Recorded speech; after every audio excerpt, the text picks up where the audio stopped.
Around 1600, there was a small fleet of Chinese merchants that sailed towards New Spain. The Viceroyalty of New Spain was a collection of Spanish colonies in Central and Northern America. And this small Chinese fleet, it was around 4 ships. Those ships came from the south of China, and the captain of the fleet requested permission from the Spanish authorities in the Philippines, because the Philippines were also a part of New Spain. So, and in the Philippines, in Manila, you had a captain general, which functioned as the governor over there to oversee the affairs of the Philippines. So the captain of the fleet, let's call him Sheng. Sheng requested permission to sail this fleet to Mexico. The Spanish governor, well, I'm just Spanish captain general of the Philippines, he didn't really want to give them permission to do so, but after that Sheng kept on pushing, he received his permission. Every, let me say, every half year there was a fleet of Spanish ships that sailed from the Spanish Philippines towards Mexico. And they would carry cargo and taxes from the Spanish Philippines to Mexico City, and from Mexico City they would be transported further to Spain itself. So Sheng's fleet joined one of those Spanish fleets on its way to Mexico City. Well, Sheng arrived at the Pacific shores of Mexico, and he was permitted to trade in the region by the authorities over there in Mexico. So he sailed he and his fleet sailed throughout the Californias and traded with both Spanish colonies as with Indian chiefs. After about 4 months, they had made a lot of money, and they had also bought a lot of Indian and Spanish goods. But now Sheng wanted to sail towards Guatemala. At the time, the Captaincy General of Guatemala, also called the Kingdom of Guatemala, was the wealthiest colony of Spain. And the Kingdom of Guatemala contained almost all of Central America. So Sheng's crew sailed towards Guatemala, but they found out that at the Pacific shores of Guatemala, there were very few maritime ports. For about 2 months, they sailed around the eastern shores of Guatemala, but they found just a few small harbors, and the people there, they were willing to trade, but not that much. And Sheng thought it was quite weird. So they returned back to China eventually with the cargo. And the Chinese authorities in the south of China were so happy with the trade that they sent Sheng another time with the same crew. This time they arrived again at the shores of Mexico's Pacific shores. And this time they went to Guatemala again. Well, they went through, when they came past the harbors, some of the people recognized them from 2 years ago. And they traded again. And This time, Sheng decided that he also wants to trade in the Caribbean. The only problem was there was no route, there was no channel that they could cross to enter the Caribbean. So they launched their fleet in the north of Guatemala, near the border with Mexico, and they rented some ships, some Spanish ships, to trade in the Caribbean. They did it for over a year. After they returned to Guatemala, there was this Portuguese adventurer that encountered them. Sheng spoke fluently. He spoke Spanish fluently, and the Portuguese also spoke Spanish.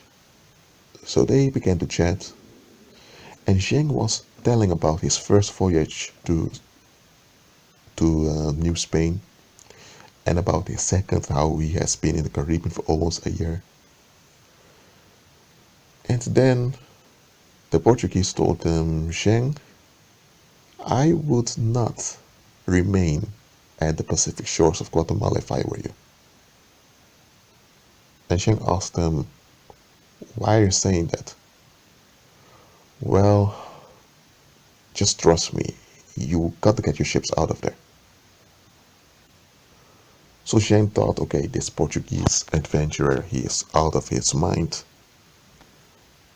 He and his crew returned back to the Guatemalan harbor at the Pacific shores to pick up their ships. When they arrived at the harbor, there was no one there. There was really no one in town. So they decided to just go to the bay themselves to pick up their ships. When they were walking to their ships to check if everything was alright, one of the Chinese crew members pointed out on the beach towards some around 16 human skeletons. Some of them still had clothes on them, and the Chinese crew they were surprised. Then when they kept walking on the beach, they encountered around 80 skeletons of sharks and other big predatory animals, sea animals. And the Chinese were thinking amongst themselves, what the heck is this?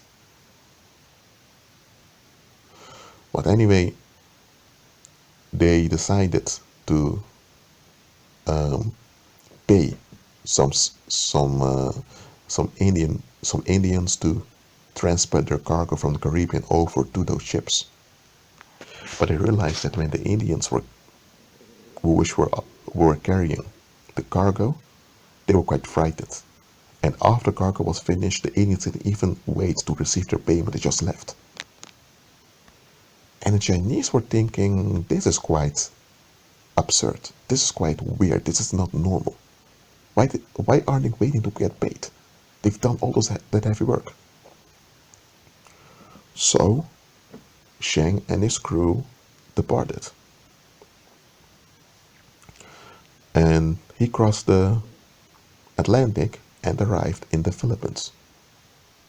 There he had to pay the taxes that was needed to the Captain General of the Philippines, and from there he went towards South China. He arrived at a small Portuguese settlement in the south of China, which was just a plot of land at the shores that the Chinese Empire granted to the Portuguese Empire. There were also Spanish over there because the Portuguese Empire and Portugal were governed by the Spanish at the time. So when Sheng arrived at the Portuguese settlement, he encountered some half Chinese, half Spanish people, and he reported everything. I mean, he was just talking about everything that happened. And one of those half Chinese, half Spanish sailors asked him, "Hold on a minute, Cheng. You did not go you did not spend time at the Pacific shores of Guatemala, right?" Cheng said, "Yeah, of course I did. It's Guatemala is the wealthiest um, Spanish colony there is." Then the guy asked him, "Did you encounter dead bodies on the beach? Did you encounter a lot of sharks that have that went on shore but died over there?" And Shang said, "Yeah, we did. Did you encounter anything else that was strange?" Shang said, "Yeah, a lot of those Indians, they carried our cargo that we had from the Caribbean into our ships, but they didn't even wait to get paid. They just ran away. One of us went into town further land inwards to look for them. They were not to be nowhere to be found." Then the half Chinese, half Spanish sailor tells Sheng, "There are sea monsters at the Pacific shores of Guatemala." Sheng asks, "Sea monsters?" "There are giant squids over there. From time to time, those squids come near the shore and they hunt on sharks and other big sea animals. In order to escape, a lot of those sharks are driven on shore and they die over there. And those squids would often attack ships."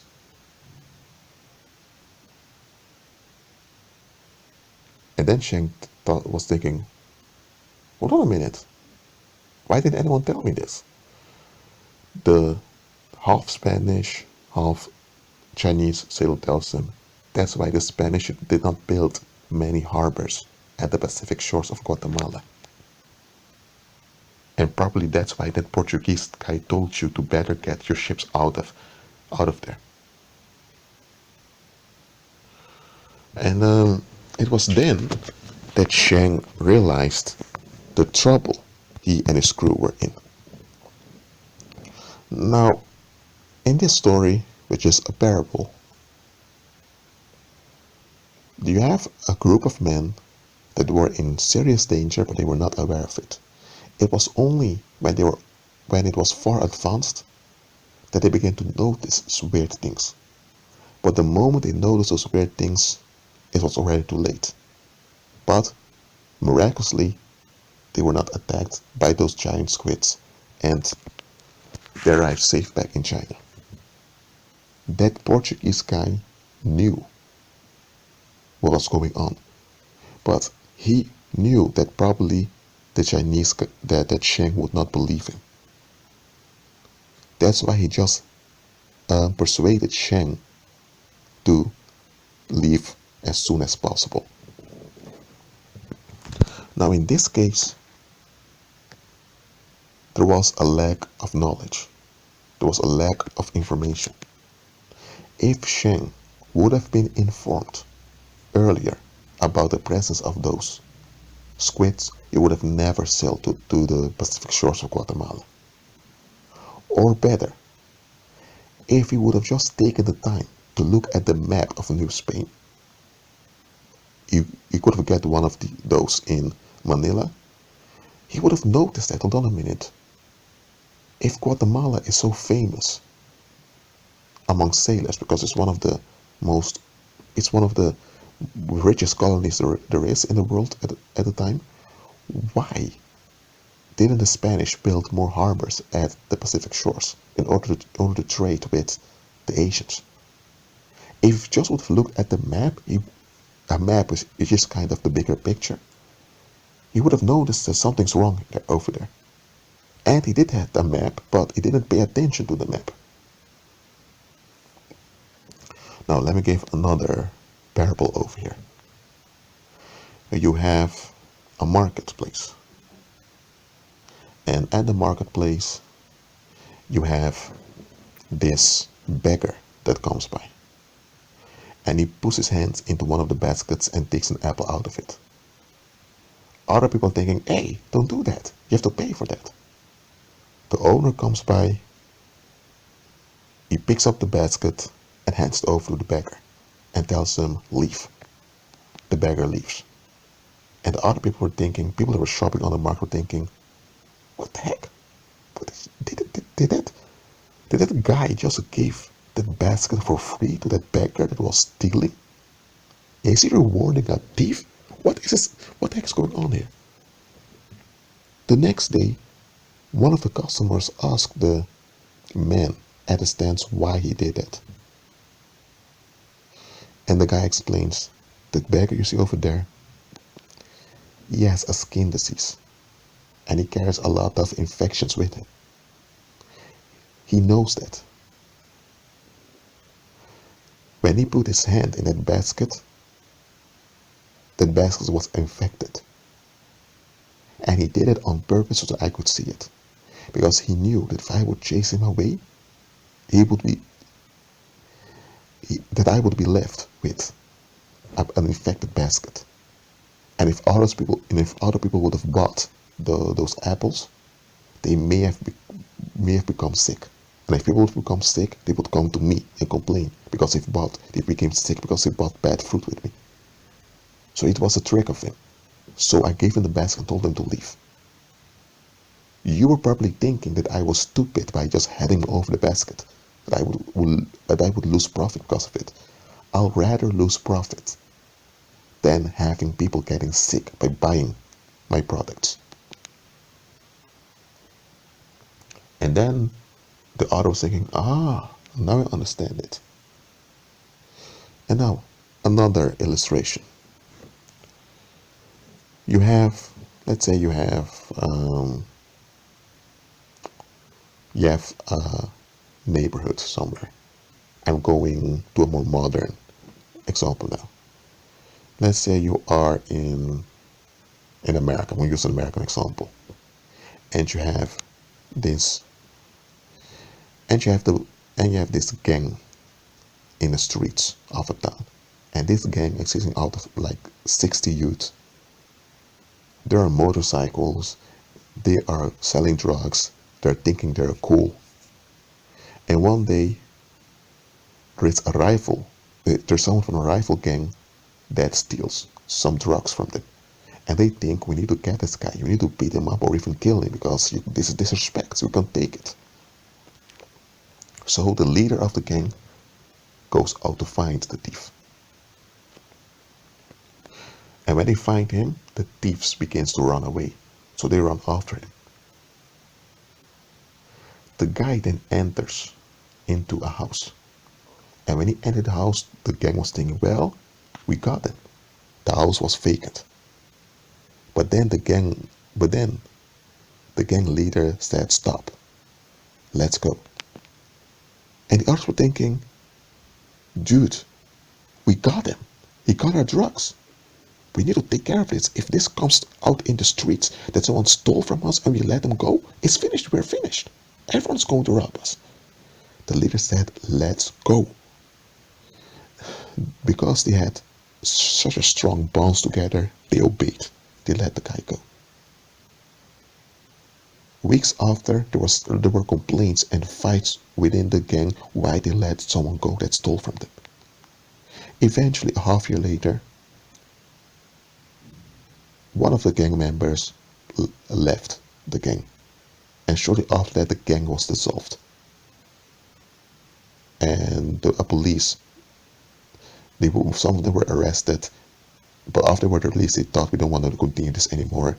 They sought for ways to go back to school, or some got a job. The leader of the gang went for 2 years in prison. In prison, he followed an education. When he went out, he began to work at a law firm. Not as a lawyer, but just as someone doing administrative work. And one of the ex-gang members that left earlier before the gang was dissolved encountered um, the former leader of the gang working at the law firm. And they began to chat, you know, talk about the memories when they were in the gang. And then the guy asked them, Luis. Luis is the name of the Mexican guy that led the gang, the former gang leader. And the guy asked Luis, why did we let that gringo go? Why didn't we, you, why did we allow that to happen? And then Luis told them that house he was in is haunted. When I was a kid growing up, I saw eight families move into that house. Two of those families just disappeared one day. Nobody found them. And the rest of them left shortly. And there were junkies that went into that house to smoke their pot. They died. But the police didn't want to tell what happened. It wasn't only the house, the whole neighborhood over there was haunted. And my uncle told me to avoid that neighborhood because very weird things were happening over there. And by the way, when we were following that guy, I realized that the guy we were following did not wear red shoes. He was wearing blue shoes when we ran after him. But after a while, when we lost him, we saw him coming out again, but he wore red shoes. But I didn't care, we just went after him. It was when he entered that house I realized, hold on a minute. Where did he got the time within a few seconds to change shoes?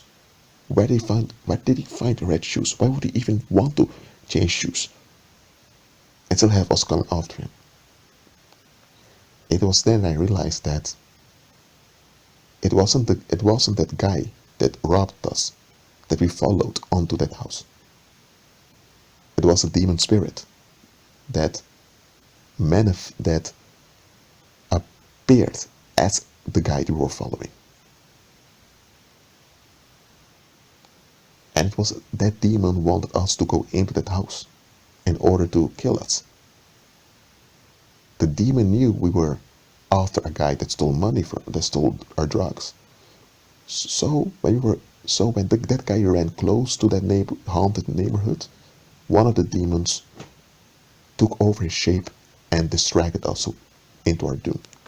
If we would have went into that house to teach a lesson, it wouldn't have been the guy that robbed us. It would have been a demon spirit waiting on us to kill us. And when we were standing outside of that house,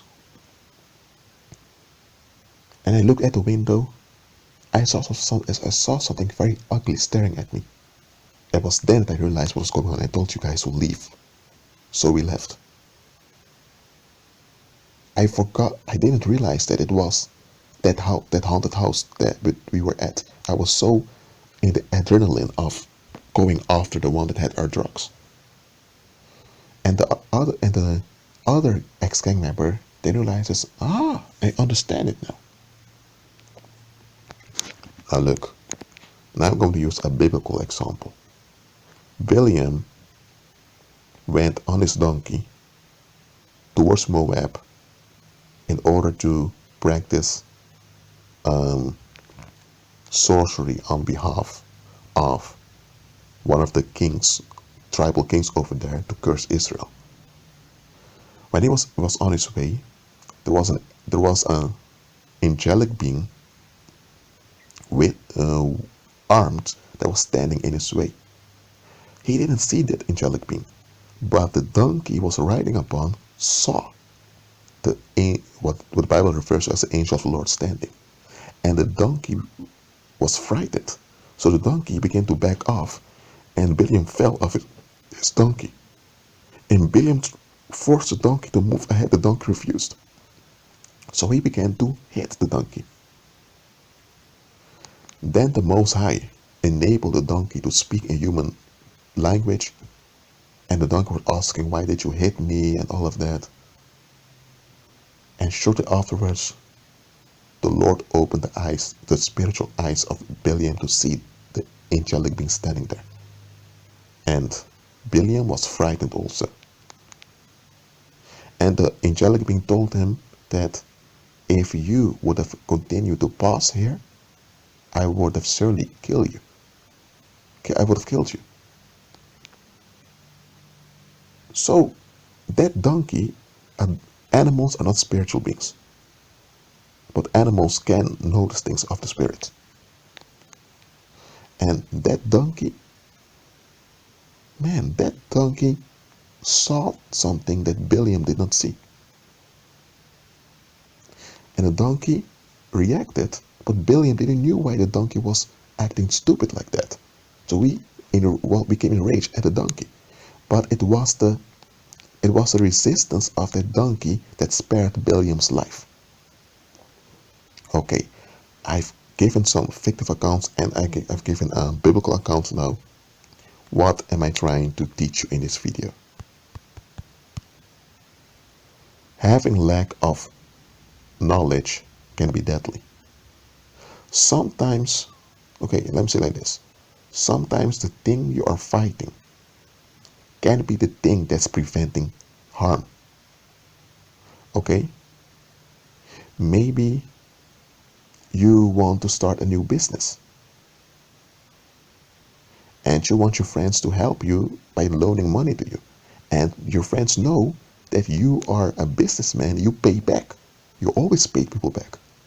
But now that you want to open your business, now your friends are thinking, nah, they didn't want to invest. They were wanting to invest first, but now they won't anymore. And so you went into prayer, you decided, okay, you went to the bank to get a loan. Because you have a job, you can pay it off. And the bank was hesitant to giving you the loan. And you were thinking, what the heck is this? But then you decided you had some money on your savings account, you're going to use it. Then you went to look for a place to rent for your new business. The building that you saw that you want to rent a place in declined it onto you. And you're thinking, what the heck is going on now? Why is everything working against me like that? So after a while, you gave up your plan for having your own business and you were sad. But it's then that but after 3 months, on the news, you heard that around 8 businesses in that city where you lived closed down. And those businesses were successful businesses. And you began to think, why are they all closing down like that? Then you hear of one of your friends, Charlie. A drug cartel just moved in a year ago into this city. And they began to extort all the shop owners and the businesses around here. They even kidnapped 2 children of a business owner. You wanted to start your own business over here? And we were thinking you were crazy. We thought you were aware of what's going on. The bank nearby also knew what's going on. So when you wanted to have a loan for your business, they thought, oh, we can't do this. It was then that Charlie realized that the resistance he received from the people around him was a blessing in disguise. Look, there are things you don't know. And there's nothing wrong with not knowing things. You're not supposed to know everything. You can't know everything. Just understand this. Some people see more than you do. Some people notice things you don't notice. You can't notice everything. You can't. So, sometimes, I'm not saying always, because some people are just mean. Some people are just fearful. But there are times people see things you don't. And just like that donkey, often that's how we do. When there's resistance, we want to lash out at the resistance to fix it. We don't want to put up with resistance. We don't want to put up with delay. We just want things to work. Just understand this. I'm talking to those who are following the Lord. When the Lord permits resistance against you, it's either to strengthen you in faith or to prevent you from worse, or to prevent you from some tragedy or something, some harm that you cannot see.